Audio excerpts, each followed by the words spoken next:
Igreja Presente, um espaço da responsabilidade da Paróquia de Nossa Senhora de Fátima. Muito boa noite, novamente no programa de Paróquia de Nossa Senhora de Fátima. Hoje o tema é muito interessante, oportuno por vários motivos. Porque estamos no tempo de férias, porque temos recebido muitas pessoas vindas de diversos países e penso que Viana pode ser considerada uma cidade acolhedora. Antes de mais, quero cumprimentar o meu colega do programa, Dr. Luís Pinto, saudar o sonoplasta Celso Carvalhosa e saudar todos aqueles que estão conosco neste final de agosto. Já o tema já disse, mas é bom repetir.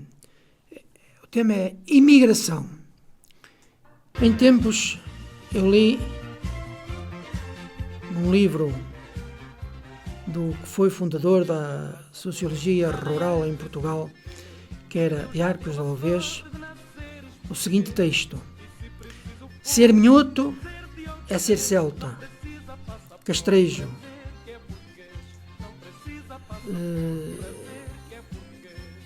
galego,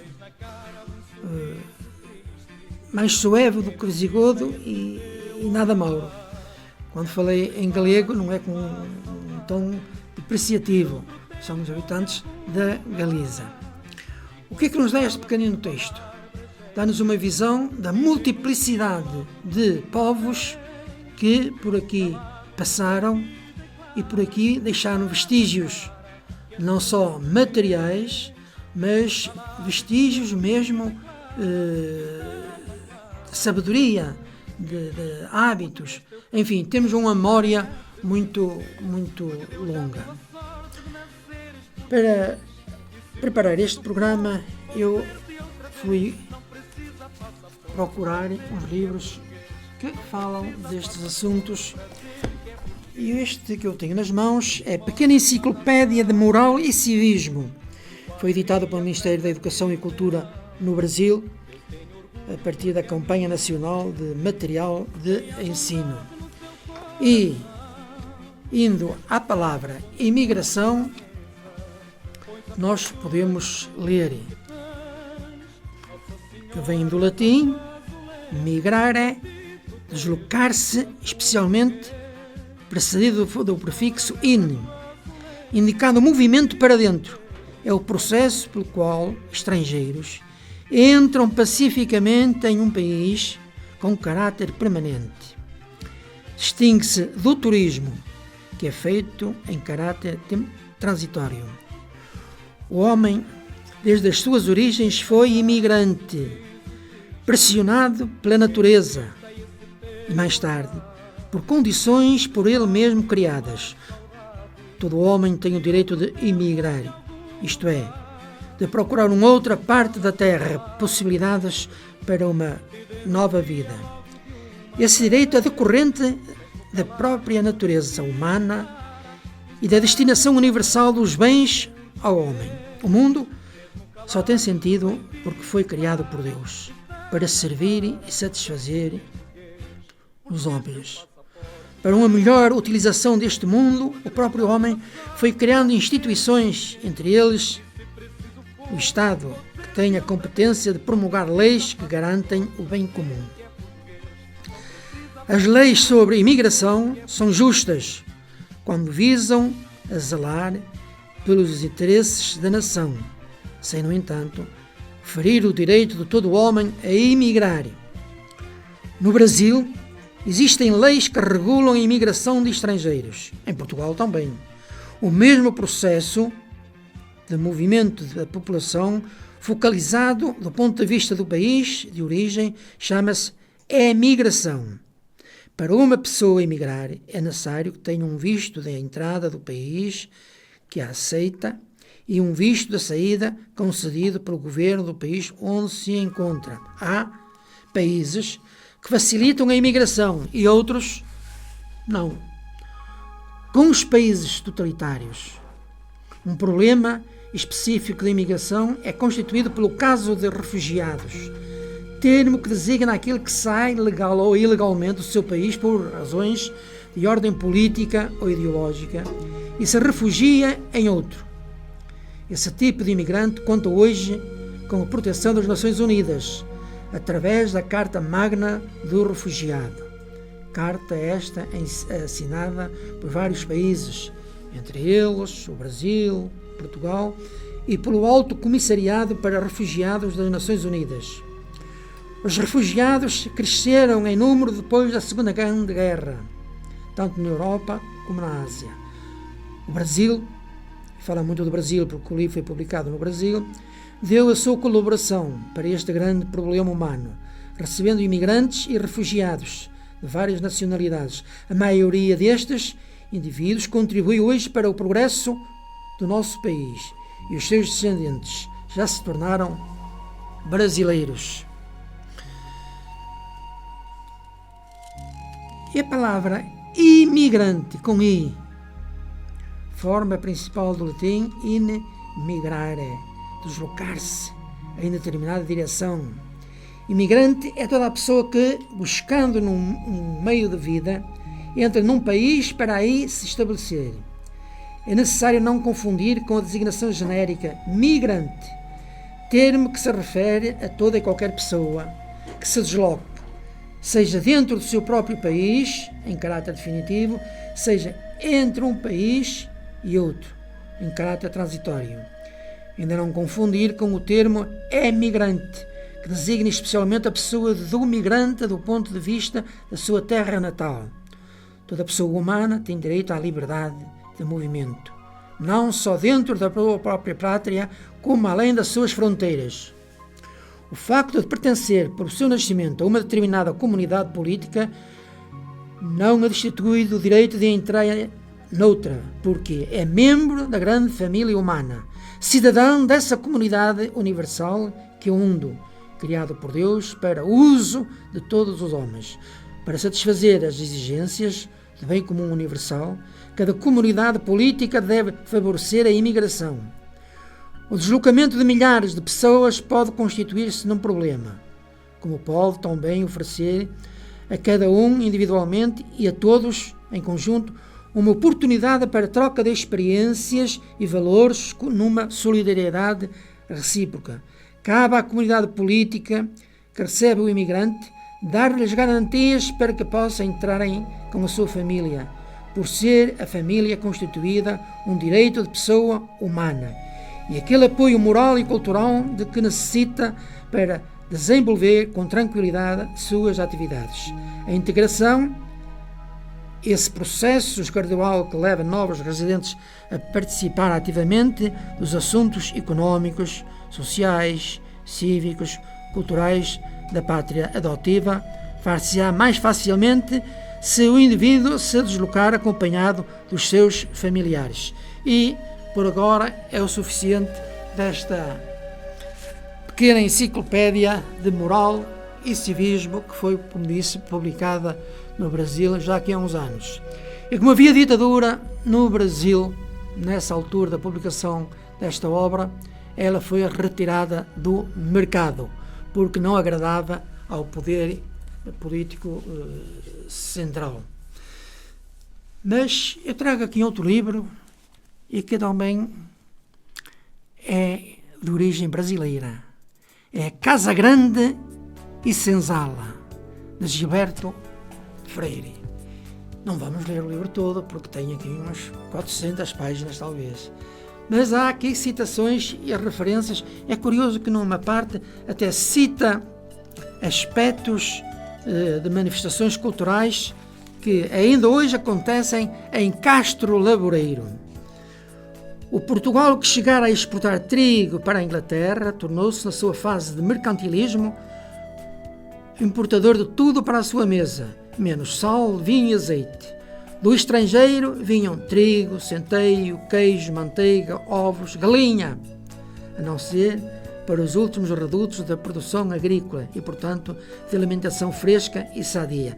Mas isto é um apontamento muito breve, porque Fala dos povos que atravessaram e estiveram aqui na nossa zona, neste canto vamos dizer, da Galécia, como diz o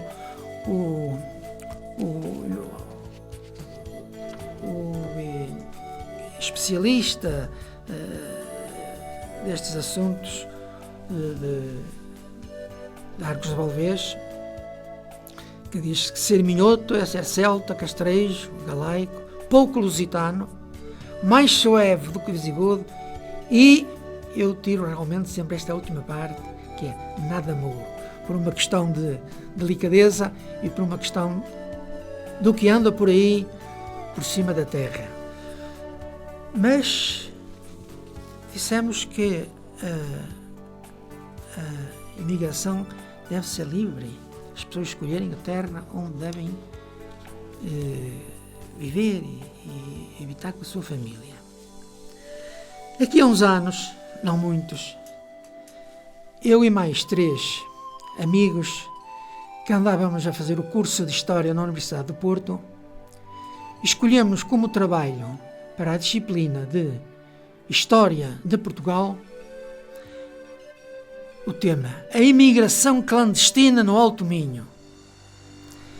Então andámos aí pelos tribunais a ver os processos que havia e fizemos realmente um trabalho que o professor disse que para recém-licenciados está um trabalho bem feito. Era natural de Braga, ele conhecia muito bem estas realidades do norte de Portugal. E assim nós escrevemos. Por volta dos anos 60, muitos jovens aderiram ao movimento demográfico, económico, cultural e político que foi a imigração tentando orientar as suas vidas no contexto de países europeus. E quando digo jovens, digo pessoas também já com alguma idade, 40, 50 anos, mas eram jovens porque tinham até este espírito de aventura, ir por terras desconhecidas. Foi o período da imigração clandestina, ou então outro nome, é curioso, ou assalto, ou mais ainda, com passaporte de coelho. As atividades, em alguns pontos do Alto Minho, acentuaram-se e houve queda na produção agrícola.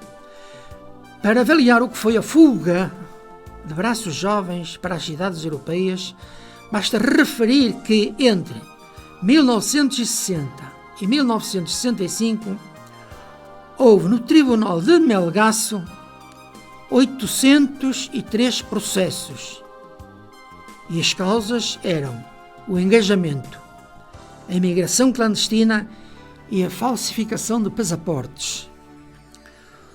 Os engajadores foram homens, mulheres e padres, e alguns até estiveram presos. Eu tive a oportunidade de visitar um na cadeia de Melgaço. É curioso alguns comentários que as pessoas faziam. Olha, o padre fulano foi preso, está na cadeia. Porquê? Porque andava a passar homens para a França. Ora, que esta boa.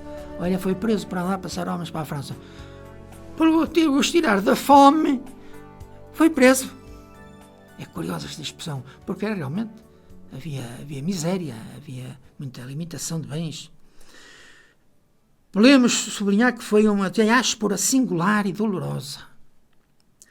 Na defesa dos imigrantes clandestinos distinguiu-se, nessa altura, o padre Carlos Vaz, com empenhamento pessoal e usando o jornal A Voz de Melgaço, através do qual chamava a atenção do governo, conseguindo 2 grandes amnistias, e visitava muitos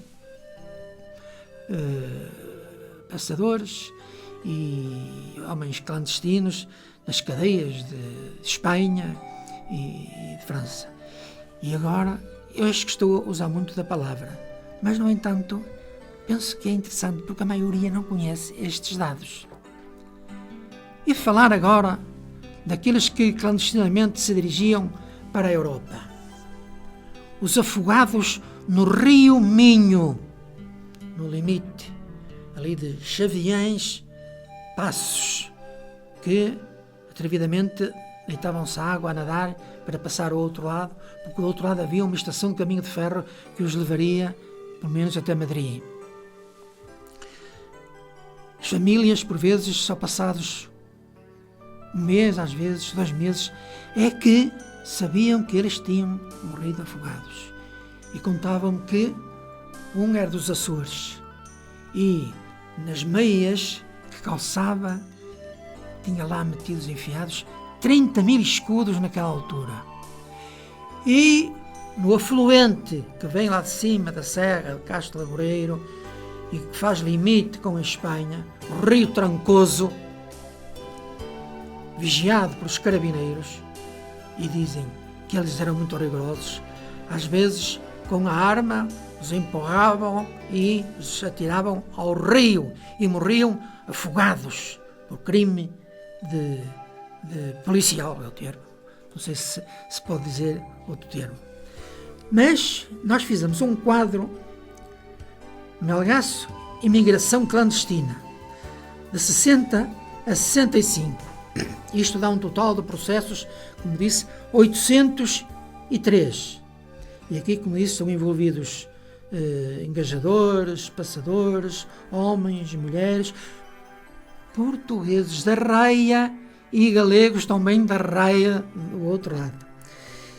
E se formos a ver, há meses em que o número é mais alto. Por exemplo, outubro, 79 foram processados.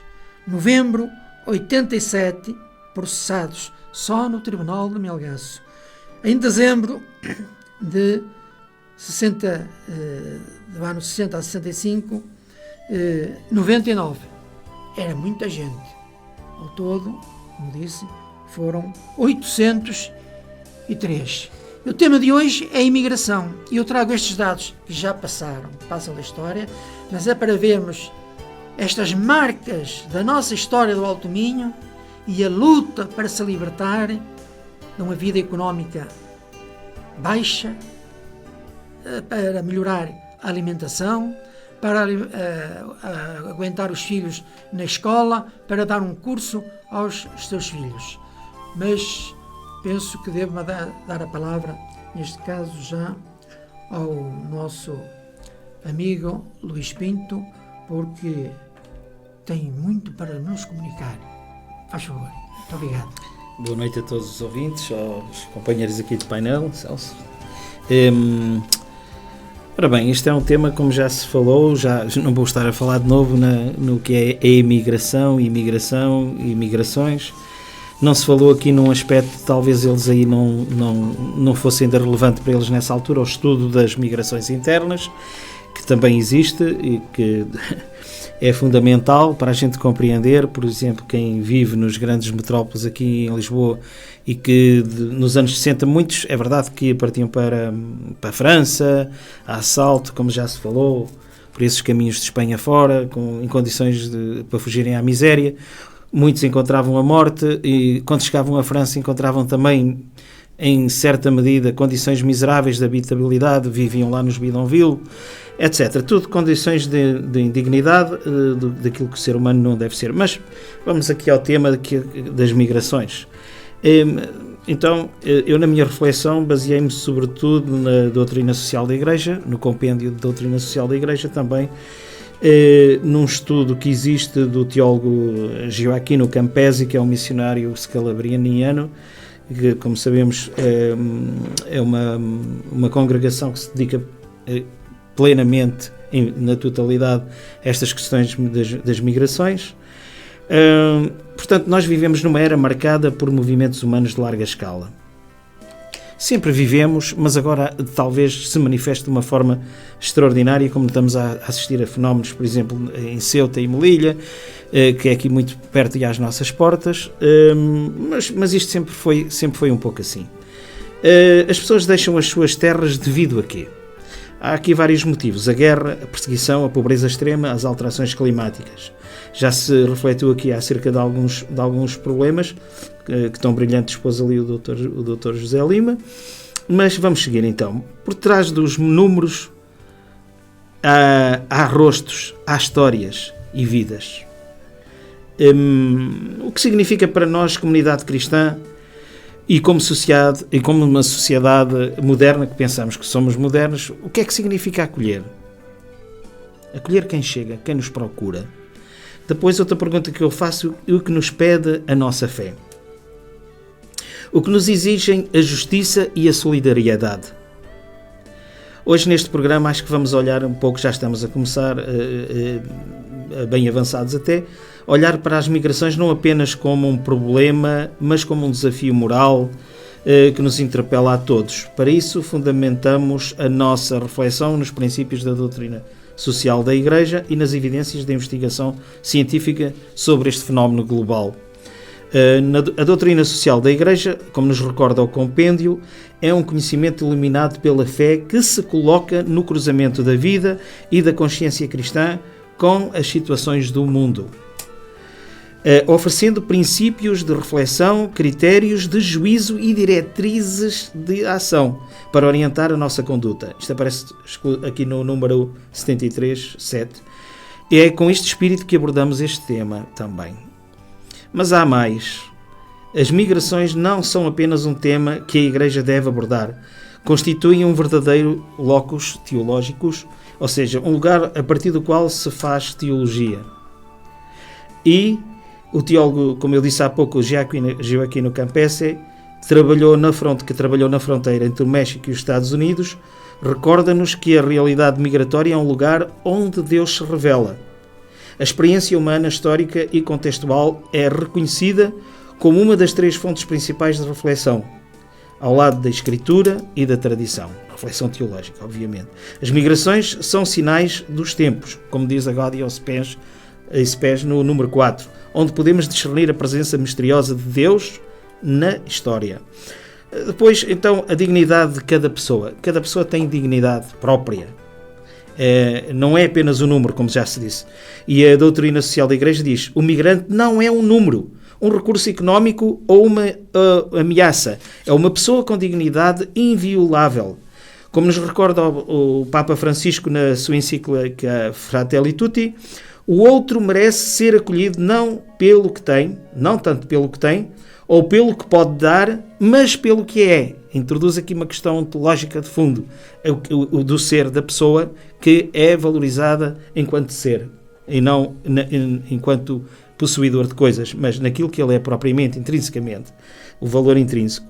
Este princípio é a pedra angular de toda a doutrina social da Igreja. O compêndio afirma que a dignidade da pessoa humana tem a sua raiz e a sua garantia no desígnio criador de Deus, no número 37, e é inalienável, número 26 e 27.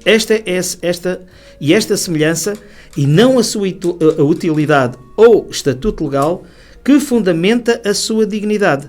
A investigação sociológica, ao mostrar que a categoria de migrante é uma construção social, alerta-nos para o pecado social da discriminação que ofende a igual dignidade de todas as pessoas. O nosso olhar deve partir sempre do reconhecimento da sua humanidade, ou seja, cada pessoa foi criada à imagem de Deus, e essa dignidade não se pode cruzar, não perde ao cruzar a fronteira, independentemente do estatuto legal. Ou seja, mantém-se. Aqui a teologia aprofunda esta visão. A encarnação revela um Deus que planta a sua tenda entre nós, como diz o Êxodo 25:8 e João 1:14, que se faz peregrino e migrante. O próprio Jesus padece e morre como estrangeiro na sua terra, fora de portas, como nos recorda com acerto a carta aos Hebreus. Cristo identificou-se com os estrangeiros e peregrinos. Era peregrino e recolheste-me. Esta identificação não é uma metáfora, é uma verdade teológica fundamental que transforma a nossa compreensão do migrante. Nele é o próprio Cristo que bate à nossa porta. Depois falamos aqui também um bocadinho, podemos falar sobre o direito a migrar, já se falou, e o direito a não emigrar. Nós temos o direito de partir ou de ficar. A Igreja reconhece que toda a pessoa tem o direito de emigrar, ou seja, de sair para procurar melhores condições de dignidade, como nós fizemos aos milhares quando fomos para a França, para o Canadá, para a Alemanha, por aí fora.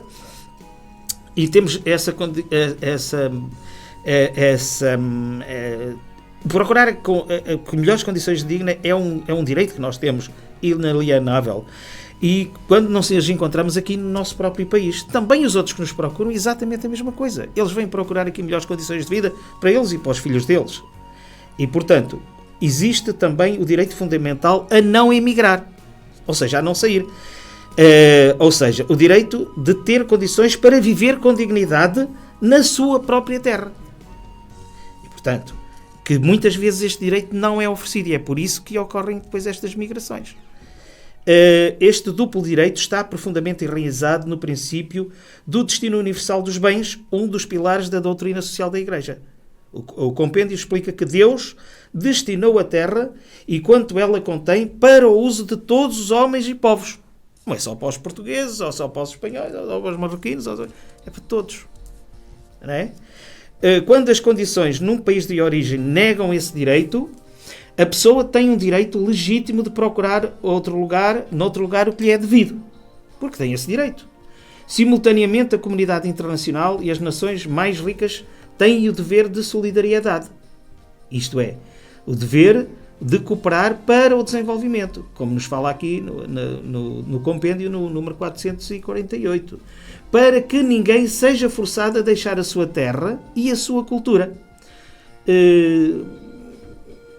A literatura sociológica, o que é que diz sobre isto? Fala da seletividade migratória e evidencia as condições de origem que forçam essa partida, fruto de estruturas de pecado, que geram pobreza e subdesenvolvimento. Campesi, aqui o padre Campesi, ajuda-nos a compreender a complexidade das causas estruturais. Nem sempre são os mais pobres que migram. Não, pois migrar exige recursos. Esta seletividade migratória revela que a migração é também um sintoma de profundas desigualdades globais. Quando um pai ou uma mãe decide deixar a sua terra, a sua cultura, enfrenta uma escolha dolorosa que expõe o filho a condições à falha das condições de origem, estruturas injustas que forçam a partida. Inácio Elia Curia também diz-nos que chamou a estas maiorias empobrecidas e oprimidas povos crucificados, vítimas de uma ordem social promovida e sustentada por minorias que exercem o domínio em função de fatores que devem ser julgados como pecadores. E só para finalizar aqui este capítulo, falaria aqui da necessidade de um acolhimento responsável. Acolher, proteger, promover e integrar. Estas frases que já repetimos tanto ao longo deste último ano e tão importantes são. E finalmente, então, aqui a doutrina social da Igreja oferece uma base sólida para fazermos este discernimento. O bem comum, a subsidiariedade e a solidariedade, que já falámos aqui noutras ocasiões e que não vamos estar a repetir, mas que são importantes para balizar toda esta nossa reflexão acerca de um tema tão importante como as migrações. Vamos iniciar a segunda parte. E escutamos, numa intervenção, o nosso amigo Luís Pinto, em que ele falou no acolher o imigrante, seja branco, seja escurinho, seja a falar português com sotaque de Minas Gerais, do Brasil, São Paulo, ou então lá de cima de Belém, ou do Rio, ou do grande continente que é o Brasil. O Brasil não é um país, não, é um continente. Aquilo é enorme. Há uma história que se conta que entrou um passageiro num avião em Porto Alegre, lá no sul, e foi o único passageiro que entrou no avião. E com a etiqueta e o costume, alguém do comando saúda os passageiros e boa viagem, a nossa viagem vai durar tantas horas, moraremos assim 11 mil metros de altitude e tudo mais. A temperatura que vamos encontrar em Belém é não sei quantos graus. Mas daquela viagem é só um passageiro. O passageiro foi à cabine e queria falar ao micro. Ficaram um bocado assustados. Só quero dizer uma palavrinha aí.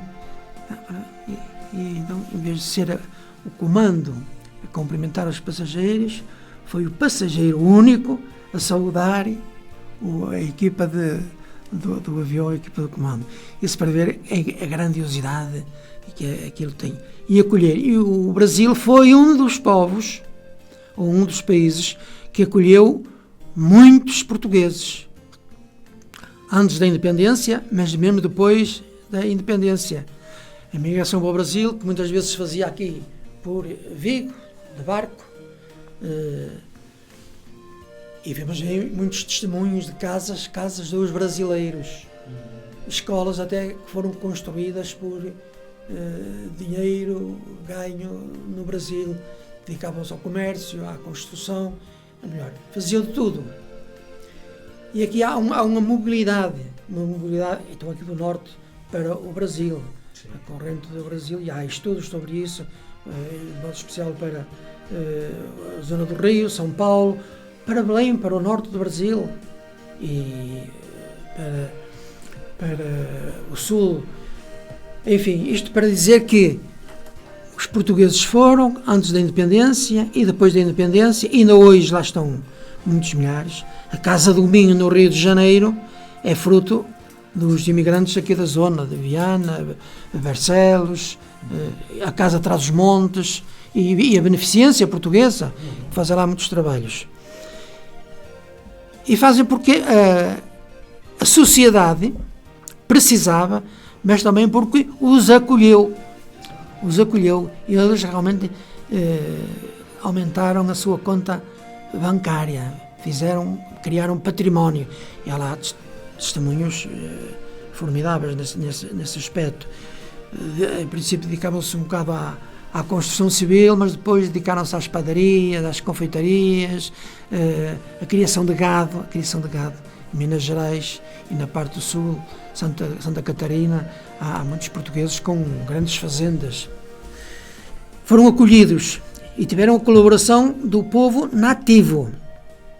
E eu não quero passar à frente sem contar um episódio há minutos. Eu vinha para o programa e estavam ali uma fila de homens, principalmente homens, num posto para regularizar a documentação. E eu, um bocado audaz, podia ter uma resposta muito torta, estava um senhor encostado ao gradeamento com uma criança e disse: boa tarde, então estão a resolver o vosso problema de integração em Portugal? Sim. De que zona são do Brasil? De que estado? Minas Gerais. Eu comecei a falar, já tive a oportunidade de andar para Minas Gerais, citei algumas frases e o senhor conhece bem Minas Gerais? Isto para dizer que isto é um problema vivo, atual. E a Igreja, como disse muito bem, o compêndio social da Igreja é realmente um livro que tem fundamental para chamar a atenção para estes problemas de deslocar-se de um país para outro, deslocar-se de um continente para outro, deslocar-se de uma comunidade que fala o português, o francês, o inglês, o alemão, ou o chinês. Nada disso. Um rapaz daqui da zona de Viana é professor em Singapura de economia. Ora, o português de Viana do Castelo está agora em Singapura numa universidade. É bom, sabemos que também temos na China e então e nos Estados Unidos também. O tema é muito atual e o verbo acolher não pode ser esquecido. Não é só acolher aqueles que partem daqui para lá, mas aqueles que vêm de fora para dentro. Mas vamos corrigir a linguagem, que ninguém vem de fora. Vem da humanidade. E a humanidade é só uma. Aliás, e vivem todos na mesma catedral. A natureza é a grande catedral de Deus, onde vivem vários povos, de várias cores, de vários hábitos alimentares, de vida. E a Igreja diz: quem vos recebe, a mim recebe. E quem vos recebe, recebe aquele que eu enviei. Então, este problema do acolhimento é muito importante. Porque às vezes, por curiosidade, e não só, para ter informação, eu converso aqui e acolá. Ou num cafezinho, ou na rua, ou quando vou tomar uma refeição fora, eu pergunto de onde é que eles vieram e tudo mais, e porque é que estão, e se estão contentes, satisfeitos. Só para resumir, encontrei uma jovem aí numa lanchonete, e como eles dizem, que dizem que está contente cá. Estou. Aí está. Eu vim para estudar, para a Escola Agrária de Ponte de Lima. Hoje vem para estudar também. E então, está contente? Estou. Ele há boas, mas também há maus. Esta jovem estava atenta que na sociedade, aqui mesmo, pois, claro, é preciso estar atento. Muito bem, mas eu vou dar a palavra ao Sr. Doutor para nos faça uma leitura destas realidades pertinentes. Dr. Sérgio, faz favor. Muito boa noite a todos os ouvintes, caros colegas. Eu vou ser muito breve aqui neste tema, porque aqui os meus colegas já falaram bastante e muito bem sobre este tema das migrações, na perspectiva política, social, económica e também da doutrina social da Igreja e as respostas que aqui tem. Eu apenas gostaria de acrescentar aqui um aspecto que também vem agora nesta última encíclica do Papa Leão XIV, da Magnificat Humanitas, que nos responde aos desafios atuais da realidade e da sociedade, neste caso concreto da inteligência artificial, e em que ele nos procura o critério em que vem-nos dizer que a doutrina social da Igreja dá respostas, mas também é evolutiva. E então há critérios que nós devemos procurar para estes novos desafios, incluindo para a migração. E onde é que são estes critérios? O critério está na palavra, como diz o Leão XIV. Temos que ir à palavra, temos que ir à Bíblia, temos que ver o que é que Jesus Cristo nos diz sobre estes novos desafios. E vocês podem estar surpreendidos, mas Jesus Cristo falava sobre migrantes, migração, É que falava mesmo. E eu gostava aqui muito brevemente de falar de uma parábola em que ele falava disto, que era a parábola do bom samaritano, que todos nós conhecemos. E aqui está a resposta, se calhar, a alguns dos desafios da sociedade e como é que nós cristãos devemos encarar este fenómeno das migrações. O critério é a palavra. Então, esta parábola do bom samaritano, resumidamente, para não estar aqui a alargar muito, é a resposta de Jesus Cristo a uma pergunta, que é o reino dos céus. Nós estamos aqui a falar de nacionalismos, fronteiras, muros que se criam para que estes fenómenos migratórios não aconteçam. Jesus Cristo veio-nos apresentar e veio-nos dar aqui o reino dos céus. Então ele pergunta, e como é que eu chego ao reino dos céus? Como é que eu faço para então entrar nesse reino? E ele contou-nos a parábola do bom samaritano, não é? Então, tu, para atingires o reino dos céus, tens que fazer duas coisas. Amar a Deus sobre todas as coisas e amar o próximo como a ti mesmo. Mas quem é o meu próximo? Esta é a pergunta. E aqui está, acho eu, o cerne desta questão. Quem é o meu próximo para nós cristãos?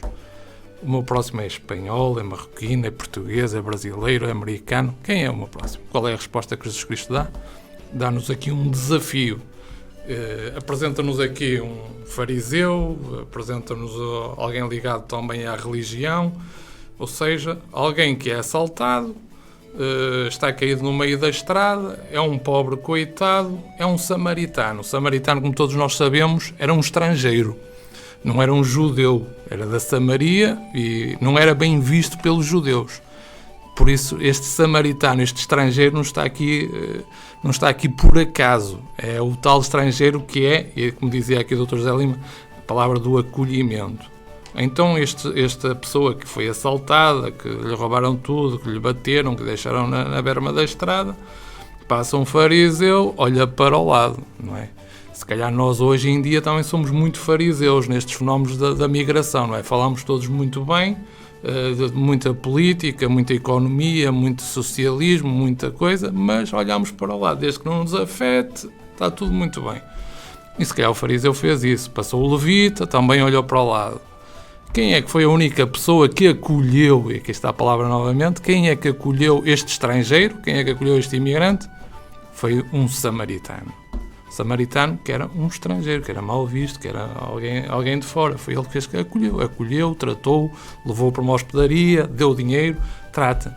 E depois vem a pergunta de Jesus Cristo. Então, destes todos, do político, do fariseu, do religioso, de toda a gente que se achava superior a todos os outros, não é? Que nós hoje temos muitos exemplos. Quem é o próximo? E não nos esqueçamos, o próximo é a resposta àquele que vai atingir o reino dos céus. É o reino sem fronteira. E ele teve que concluir, o meu próximo é o samaritano, é o estrangeiro. Aqui, esta parábola é uma interpelação. O que é que Jesus Cristo também é a tal palavra que nos diz como é que nós devemos, como cristãos, olhar para este fenómeno migratório.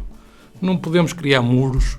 O estrangeiro não é pior do que nós. Devemos acolher. É o nosso próximo. E criar um reino que é o reino de Deus. Não é o reino das fronteiras do México, das fronteiras do Brasil, de Ceuta, etc. E é por este critério que nós, obrigatoriamente, como cristãos, temos que encarar este problema das migrações. Acolher o próximo, tratar o próximo, independentemente da sua nacionalidade. A resposta de Jesus Cristo está aqui dada para todos nós cristãos. Apesar de muitos hoje que se dizem cristãos, tentam criar fronteiras, barreiras, muros, em vez de criar pontes. A mensagem de Cristo é uma mensagem de pontos, de proximidade, de amor, de caridade. E só assim é que fazemos o reino dos céus. E não nos podemos esquecer disso. É muito bonito o politicamente correto, a economia, a sociologia, até a própria doutrina da Igreja, que tem que evoluir consoante isso. Nunca nos podemos esquecer da palavra. E quando nós tenhamos dúvidas, vamos à palavra. E acho que aqui a resposta da parábola do bom samaritano que devemos ler e refletir dá-nos uma resposta para nós cristãos para como é que nós devemos encarar este fenómeno e qual é o nosso dever de encarar o fenómeno das migrações. E era esta a chegazinha pequenina que eu gostava de aqui trazer aqui a este... Muito importante. E eu lembrei-me também daquele caso que vem da Bíblia, aquele senhor que vinha e tal, com fome e bate à porta e diz que ia comer e tudo mais, porque precisava de pão. Eu estou deitada, não posso atender e tudo mais, mas sempre o atendeu, sempre o acolheu.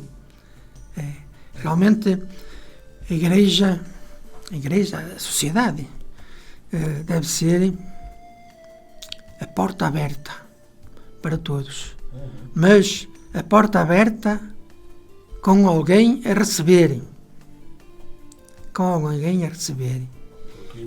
O acolhimento. E convidar as pessoas a participarem.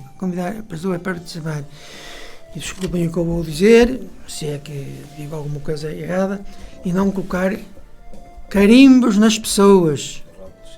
Não é da minha cor, não é da minha seita, ou não é da minha religião.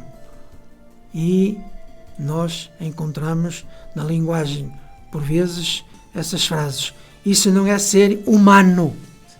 Não é preciso ser cristão para receber um ser humano. Aliás, tudo o que nós estamos a conversar está no livro que é a Bíblia. Está lá, a doutrina está lá. É o livro da universalidade, o livro da comunhão, do acolhimento. É o livro que nos diz: fazei e sereis felizes. Mas o Luís Pinto quer dizer uma palavra. Muito breve também, porque o tempo vai-se aproximando para o fim. Ora bem, convém contextualizar a atualidade. O que é que se passa, dados e desafios. Vivemos num mundo paradoxal. É importante termos isto sempre em mente, que o mundo cresceu, a mobilidade internacional cresceu desde... Em 80 eram 2,3% da população mundial, hoje em dia são à volta de 3,5%, 4%, perto disso. Dados recentes. O que não encontra só no templo, mas um Deus... aliás, queria dizer o seguinte, se calhar é passar aqui já às conclusões, porque senão temos tempo de fazer esta reflexão. Eu iria passar aqui então para... As migrações são um teste moral ao nosso tempo. um desafio que nos é colocado diariamente. A resposta cristã recusa tanto o medo quanto a ingenuidade, optando pela sabedoria, compaixão e responsabilidade, como se viu também na parábola do bom samaritano. O Papa recorda-nos, o Papa Francisco, que encontramos-nos a nós mesmos quando encontramos os outros. Já a doutrina social da Igreja oferece-nos, que refletimos já sobre ela um pouco, oferece-nos uma visão clara. A questão do migrante é uma questão de justiça e de caridade enraizada na dignidade da pessoa humana e no destino universal dos bens e na solidariedade universal. Ao acolher o imigrante, cá está a palavra acolher, que é transversal aqui na nossa reflexão, não estamos apenas a cumprir um preceito moral, mas a construir uma sociedade mais justa e fraterna que antecipa como sinal o reino de Deus, que já se falou tanto também, que há de vir. Voltando aqui ainda ao Padre Campesi, que me ajudou bastante aqui a refletir acerca disso, ele convida-nos a dar mais um passo. A teologia das migrações está ainda na sua adolescência. Ainda se reflete muito pouco na Igreja acerca de... Fala-se já bastante, mas não existe um aprofundamento grande da teologia das migrações. Há muito ainda para desenvolver, mas o caminho já está traçado. Devemos conhecer a realidade migratória na sua complexidade, assumir a responsabilidade diante dos clamores dos migrantes, transformar... Estes 3 verbos são muito importantes. Assumir, 4. Conhecer a realidade, discernir a presença, transformar as estruturas que geram a exclusão e a morte, discernir a presença de Deus na realidade migratória. Portanto, conhecer, assumir, transformar e discernir. É necessário que a Igreja seja verdadeiramente uma Igreja em saída, uma Igreja peregrina, acolhendo os migrantes como profetas da catolicidade. Não interessa se eles são católicos, mas nós temos que acolhê-los todos. A Igreja tem que mostrar verdadeiramente aqui a sua catolicidade, ou seja, o acolhimento independentemente, seja de que latitudes vierem, seja de que cor tiverem, seja de que raça forem, seja de que religião forem. A soberania nacional não é um valor absoluto. A vida humana está acima das fronteiras. Esquecemos tantas vezes disto, não é? Os cristãos são chamados a descer os migrantes da cruz, acolhendo, defendendo e promovendo a justiça. Portanto, era isto que eu tinha para vos dizer hoje, da importância de sermos responsáveis também. Responsáveis. O Pinto tinha uma oração. Sim. Ainda vamos a tempo. Posso fazer esta oração. Isto é uma oração que vamos fazer todos em conjunto e vamos refletir. Senhor, Tu que te fizeste peregrino neste mundo, ensina-nos a reconhecer o Teu rosto em cada pessoa que chega. Dá-nos a coragem de acolher, o discernimento para agir com justiça e a sabedoria para construir uma sociedade mais fraterna. Que possamos ver para além das fronteiras e reconhecer em cada migrante um irmão e uma irmã.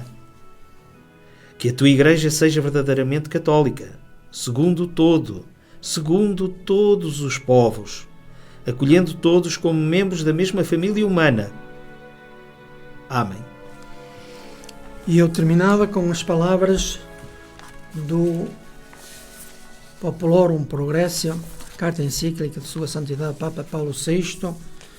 São os povos os autores e primeiros responsáveis do próprio desenvolvimento, mas não o poderão realizar isolados.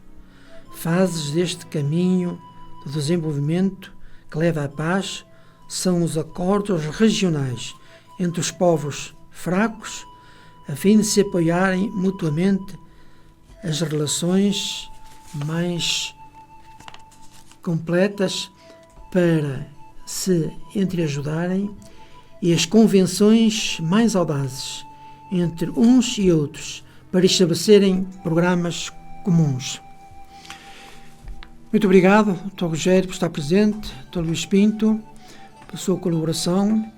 e ao nosso amigo Celso Carvalhosa na sonoplastia, e a todos aqueles que estiveram a acompanhar o nosso programa, que a reflexão tenha sido útil e, por que não, fazermos precisamente o acolhimento através da rádio Jace a todos aqueles que vieram de várias partes do mundo e que estão na nossa zona em Viana do Castelo.